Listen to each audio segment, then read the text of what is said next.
Yang saya hormati Tuan Imam, Tuan Bilal, Datuk Nazir bersama jawatan kuasa, dan yang saya hormati kasihi sekalian semua tuan-tuan, puan-puan, sidang jemaah yang dirahmati Allah SWT sekalian.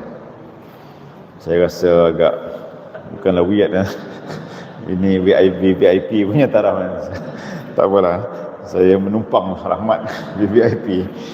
Tuan-tuan dirahmati Allah, pagi ini kita ulang kaji tajuk pasal kahwin. Sedap nampak tajuk. Senyum semua tuan-tuan. Ceritanya kenapa tuan-tuan? Malam tadi podcast kami baru lancar. Ada podcast juga. Tapi cerita agak apa sikit lah. Tajuk pasal poligami. Wahyu ataupun wahyu. Wahyu ataupun lupa pula dah. Wahyu ataupun nafsu. Ada permintaan daripada anak muda supaya olah dalam bentuk santai.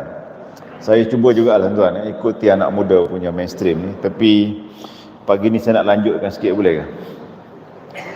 Okey, kita yang tuan dan puan, bila saya lihat isu semasa, kita kena ulang kaji pasal kahwin kita ni. Bukan masalah musuh berkahwin.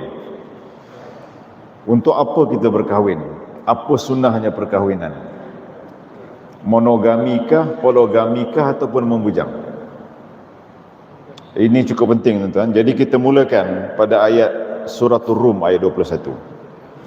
Saya yakin tuan-tuan dan puan-puan di masjid ini banyak kali mengkhatamkan Al-Quran.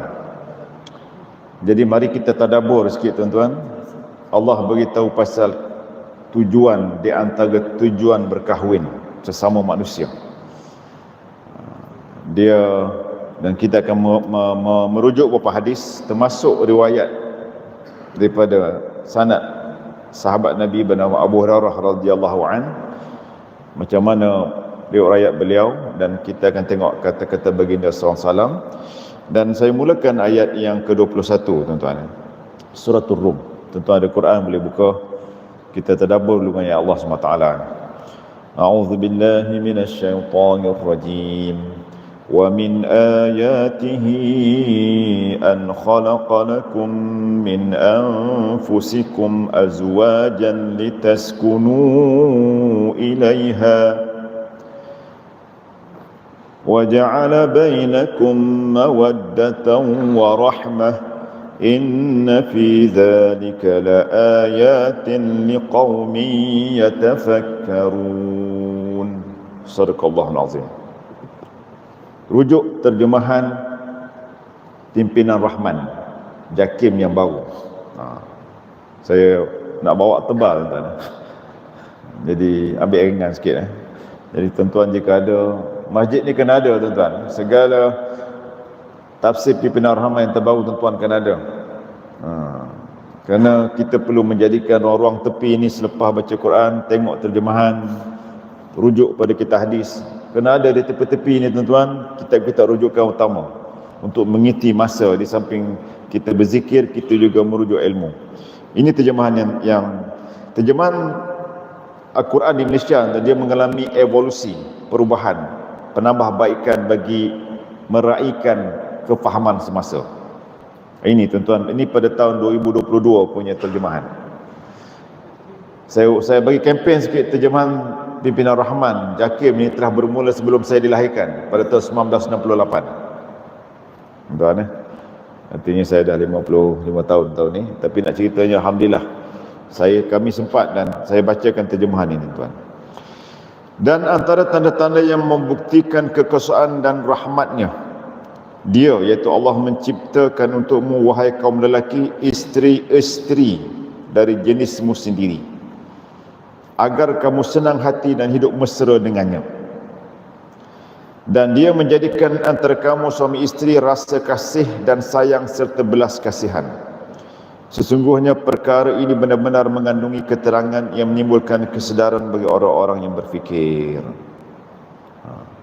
Tuan-tuan mati Allah, ringkas ceritanya dalam ilmu fiqh, ilmu munakahat, ini di antara tujuan utama kenapa Allah mensyariatkan berkahwin khusus dulu kepada para rasul-rasul. Dan apabila Allah turunkan Al-Quran ini kepada Nabi Muhammad sallallahu alaihi wasallam, di antara tujuan berkahwin jelas kat sini tuan-tuan ialah mewujudkan ketenangan dengan pasangan dan juga kasih sayang. Dan dia kena baca bersama dengan akhirat, tuan-tuan ya. Kenapa? Itulah hubungan Al-Quran dengan hadis. Jadi saya bacakan tuan-tuan. Ini namanya tafsir bil ma'sur. Kita mentafsirkan ayat dengan hadis. Tafsir ayat dengan ayat, tafsir ayat dengan hadis, dan tafsir ayat dengan pandangan ulama. Tapi kalau tafsir ayat dengan ayat, tafsir ayat dengan hadis, itu ma'sur.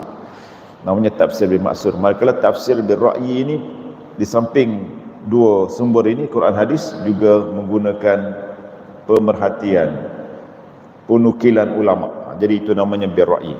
Ini je tuan-tuan, saya rujuk kepada hadis daripada terdapat dalam kitab Abu Daud, Sunan Abu Daud, juga riwayat daripada yaitu Abu Hurairah radhiyallahu anhu. Dia ada kaitan dengan ini. Tetapi kalau kita lihat satu lagi hadis tuan-tuan ya, bagaimana Nabi SAW juga menyebut tentang kepentingan untuk kita melihat tujuan berkahwin itu. Nabi sebut di dalam hadis yang biasa kita rujuk, iaitu hadis tentang, ini riwayat juga daripada Abu Hurairah radhiyallahu an, Nabi sallallahu alaihi wasallam qala tunkahul mar'atu li arba'in limaliha wa li hasabiha wa jamaliha wa li diniha fazfar bi zatid din tarabat yadak. Ini tuan-tuan nak memahamkan juga ayat tadi. Apabila kita memilih untuk berkahwin, berusaha untuk berkahwin, maka Nabi mengingatkan kebiasaannya juga. Nabi kata dalam hadis ni, dinikahi perempuan itu kerana 4 sebab. Kerana 4 sebab. Pertama, kerana kecantikan, kerana hartanya dulu, 5 liha. Yang kedua kerana keturunannya, wali hasabiha. Yang ketiga wajamaliha, kecantikannya. Yang keempat wali diniha, kerana agamanya. Fazfar bizatidin tarabat yadak. Nak fahamkan yang akhir ni, pilihlah agama, kita akan selamat. Itu mudah nak faham ini. Baik. Sebab itu tuan-tuan mati Allah, apabila ini berlaku, maka itu sebabnya Nabi SAW telah memulakan syariat berkahwin ini.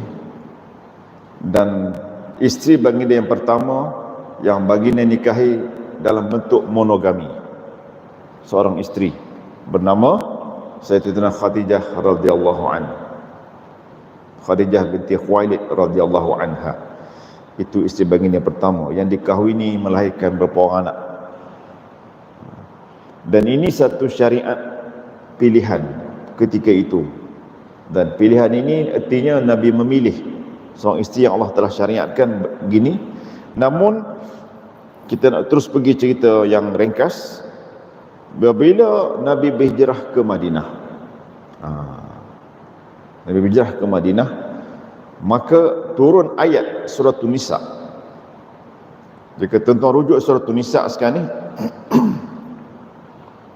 kita akan menemui tuan-tuan ayat yang menunjukkan bagaimanakah sebenarnya yang disebutkan tentang poligami itu. Jadi tuan-tuan kalau baca surah Nisa ini, kena baca ayat 1 sampai 3. Dan dalam tafsir Pimpinan Rahman diberikan topik. Situasi ayat turun tentang yang kata suruh kahwin 2, 3, 4 itu, 4 saja tuan-tuan ya. Saya pada Nabi, kita semua 4 aja dalam Islam ini. Ada kaitan dengan ayat 1 dengan 2. Dia kena faham. Dan ini boleh menjadi illah kepada poligami. Okey.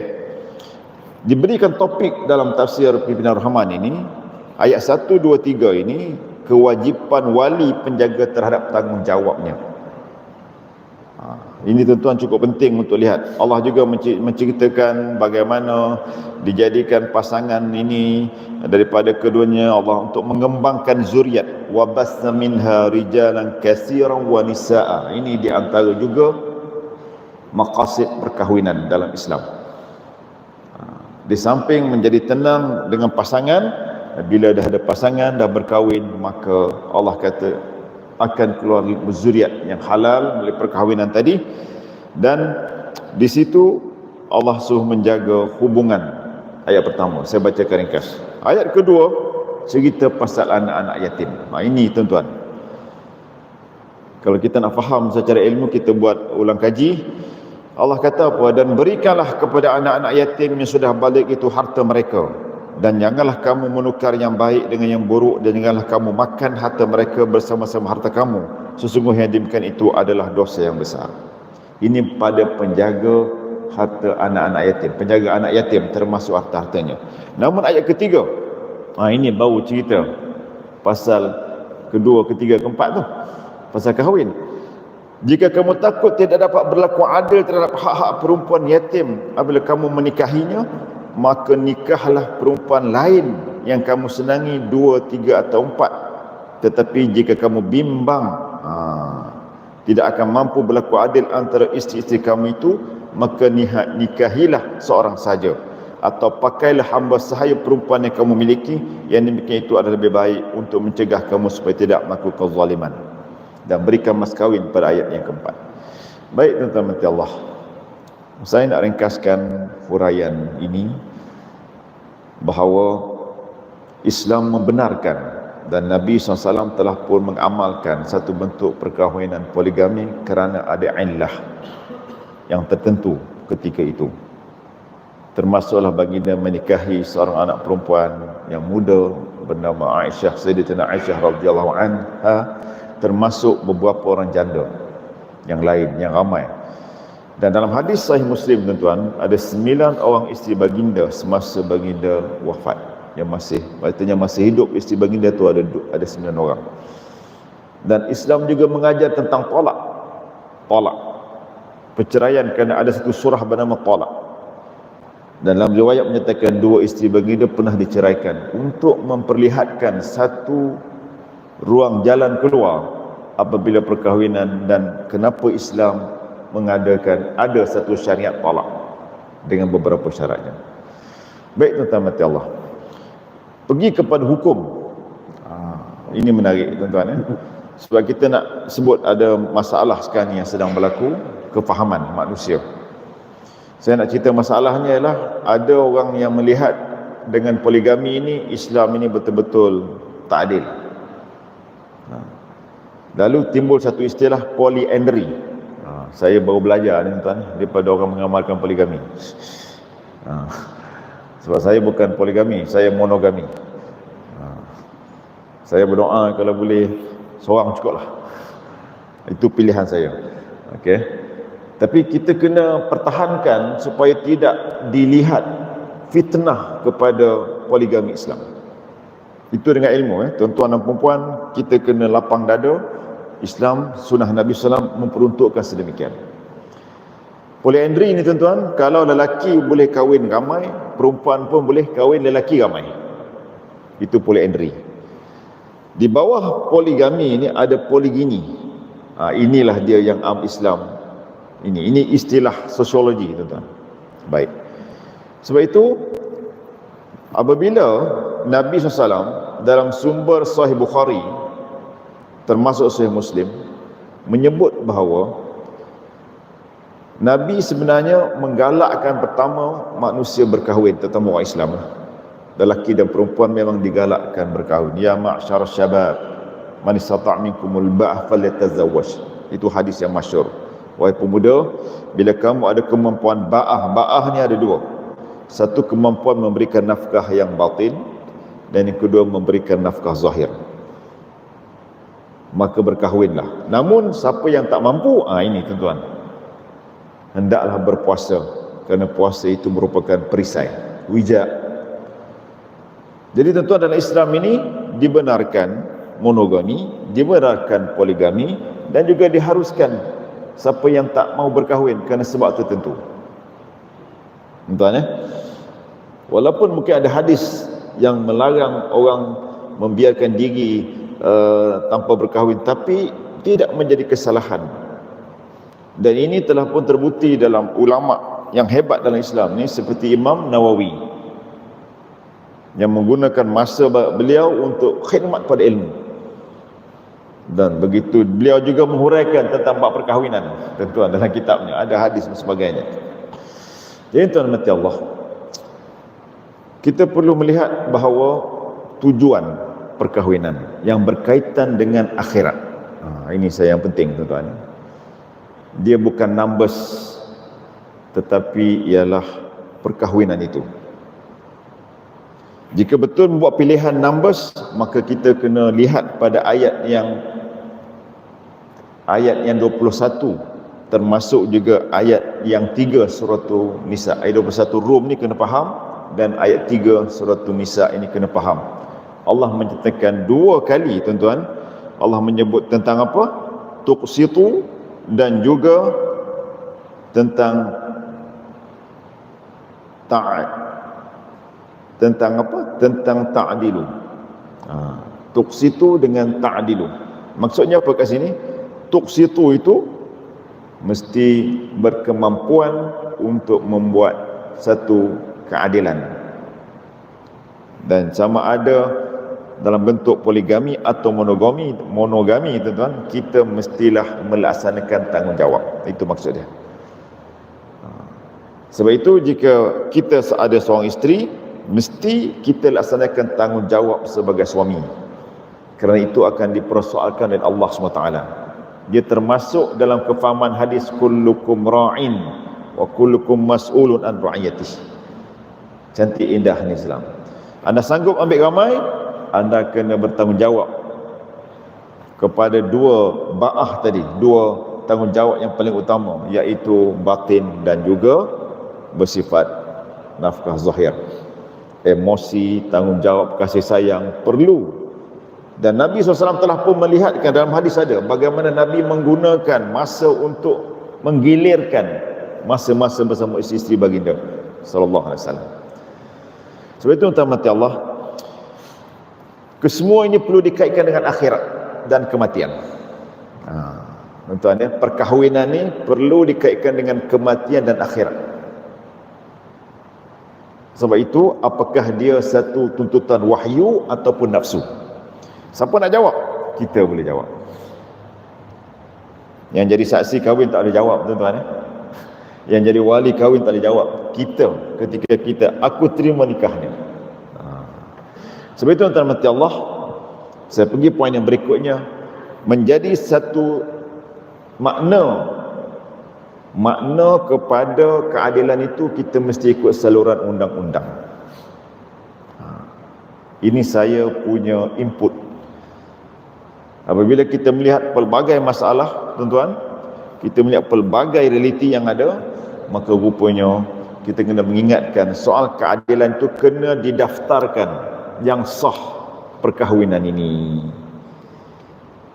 Jadi tuan-tuan, kita kena hormat kepada undang-undang semasa di mana kita berkahwin. Jadi perkahwinan perlu didaftarkan, sama ada monogami, sama ada polygami. Kalau tak kahwin tak daftar, IC je lah. Jadi tuan-tuan, pendaftaran ini pertama dari sudut maqasid syariahnya, siasah syariahnya, lahir tuan-tuan kena daftar. Mana hadis tak? Tapi nak ceritanya memang bagi nama, buat akikah, kesemuanya itu supaya dimasyhurkan dan perlu pendaftaran. Kerana dia ada kaitan dengan perkahwinan. Jadi kalau berkahwin yang kedua perlu juga didaftarkan. Dan kalau ikut kepada enakmen negeri-negeri tentang perkahwinan ni, kalau nak berkahwin yang kedua ketiga je kena masuk kursus. Sanggup bang masuk kursus 4 kali? Silakan. Saya tak ada masa. Cukuplah kursus sekali. Kalau itu pilihan, silakan. Tetapi perlu didaftarkan. Kerana dia ada kaitan nanti tuan-tuan dengan pelbagai tuntutan. Jika berlaku perceraian, lafaz talak berlaku, sedangkan perkahwinan belum didaftarkan, ada banyak kesan-kesan yang buruk. Sebab itu tuan-tuan, untuk berlaku adil, maka pendaftaran ada satu keperluan. Ini kita nak ulang kaji dan kita ada kaitan dengan akhirat. Sebab apa tuan-tuan? Dia ada kaitan dengan kezaliman, ada kaitan dengan macam-macam sebenarnya. Itu sebabnya tuan-tuan, kita kena faham dalam Islam ini kenapa diadakan begitu begini, untuk memastikan kaitan dengan kematian kita dan akhirat kita, tuan-tuan.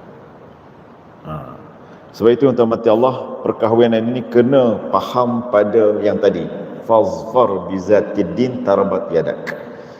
Perlu diletakkan agama. Bila kita sanggup untuk mencari yang kedua, bagaimana? Apakah menambahkan agama kita masa kita di Taman Tun, atau makin kurang masa kita di Masjid Taman Tun? Contoh, kena muhasabah. Kalau kita sanggup, boleh pakai, kita boleh urus, dipersilakan.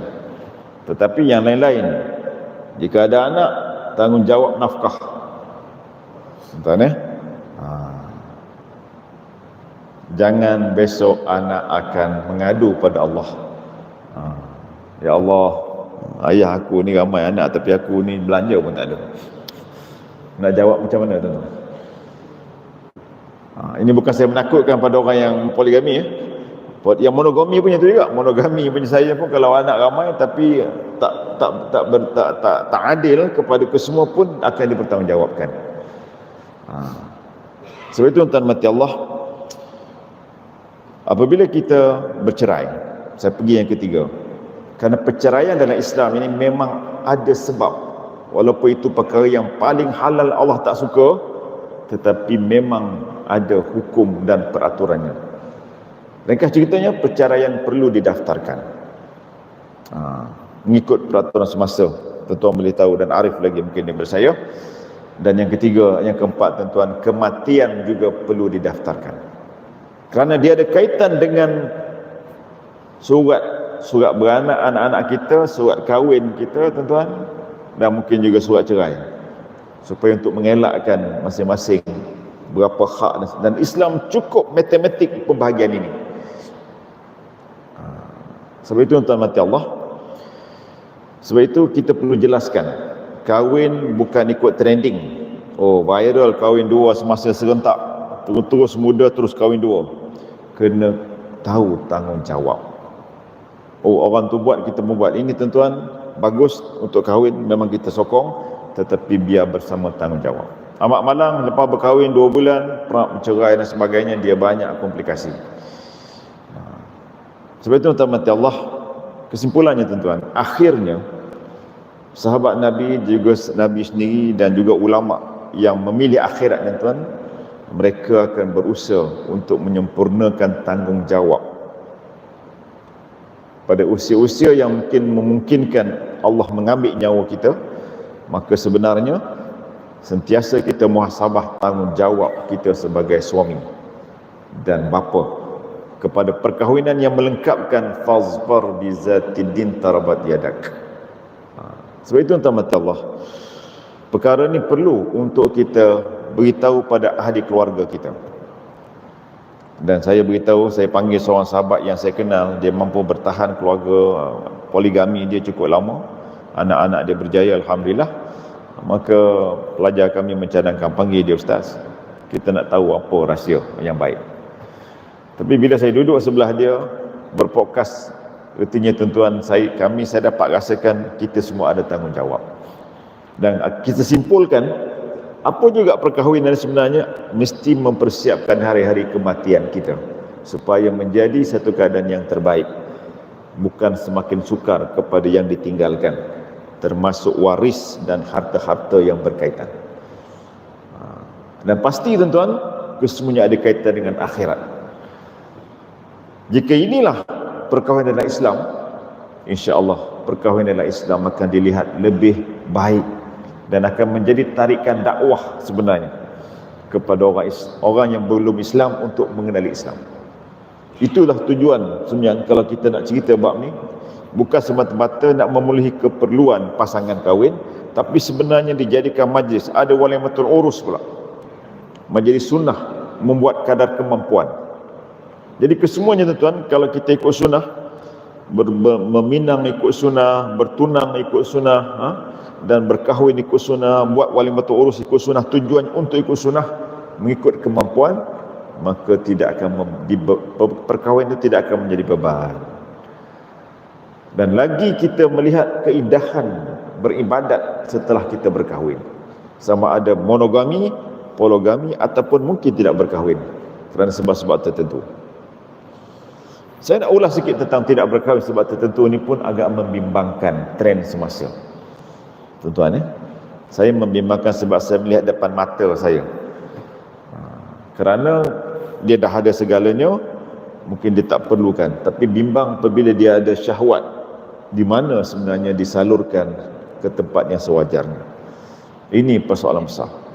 Tetapi sekiranya dia menyibukkan diri, masanya begitu sibuk untuk khidmat tertentu, sama ada menjadi seorang researcher, dia menjadi seorang itu ini ke yang baik-baik untuk hidupnya, alhamdulillah. Mungkin ikon terbaik pada golongan ini tuan-tuan seperti Imam Nawawi rahimahullah. Itu sebabnya tuan mati Allah, saya kembali balik pada cerita Islam menyediakan ruang untuk monogami, poligami, dan mungkin tidak berkahwin, tetapi kesemuanya perlu diikat dengan ikatan akidah, syarak, dan juga akhlak, dan mempersiapkan kematian. Sebab itu tuan-tuan, kehidupan kita ni menjadi motivasi sebelum kematian untuk akhirat. Dan inilah Islam. Kesemua perbincangan kita kat dunia ni tuan-tuan, bagaimana kita nak tinggalkan sesuatu yang baik dan kita nak mempersiapkan akhirat kita. Sebab itu saya tengok tajuk Datuk, saya berbagi Datuk tentang apa, hisab kan, muhasabah. Sebab jadi majlis ilmu seperti itu, dia mesti mengingatkan bukan semata keseronokan melihat lawak-lawak, tetapi mesti kaitkan dengan akhirat tuan-tuan. Sebab itu ini menjadi satu kesimpulan saya pada pagi ini. Saya bacakan hadis ini dan apa huraian ulama tuan-tuan. Hadis ini tuan-tuan pernah dengar, tapi saya bacakan, moga-moga dia menjadi satu peringatan bersama.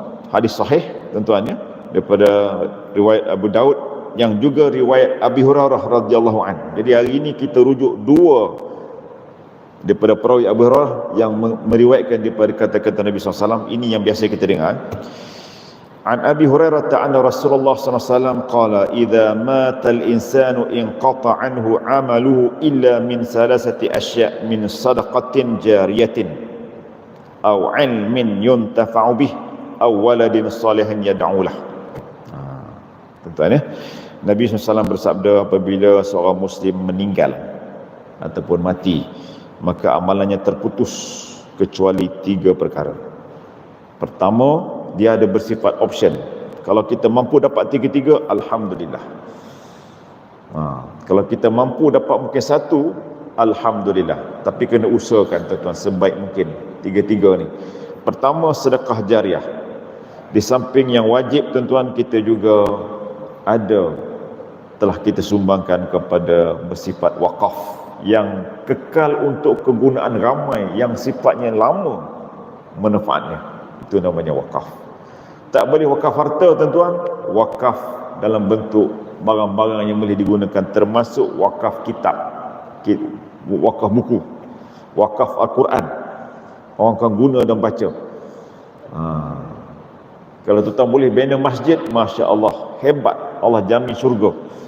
Tak boleh satu masjid, satu portion masjid pun okey, satu kaki masjid ke, ataupun yang kita boleh sumbang wakaf, kalau niat ikhlas kerana Allah, insya-Allah dia termasuk dalam sedekah. Yang kedua, ilmu yang manfaat. Kita dapat satu ilmu tuan-tuan, kita amalkan, kita sampaikan, itu masuk di ilmu manfaat. Yang ketiga ni, ini yang ketiga ni menarik, waladun salihun yad'ulah. Kita memiliki anak-anak soleh yang mendoakan kita sentiasa. Saya nak uraikan sikit tuan-tuan sebagai kesimpulan.